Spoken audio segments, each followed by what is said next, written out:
আমরা শান্তিতে বাস করতে চাই, আমরা বাড়াবাড়ি করতে চাই না, আমরা যেন মিলামেশা সবাই চলতে পারি, এই আউরি ক্ষতি কিছু যেন না হয়।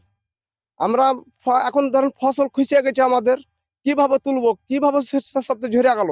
আমাদের বিডিআর হাঁকায়, ওদের বিডিআর বিএসএফ গ্যাস পর্যন্ত ছাড়ছে।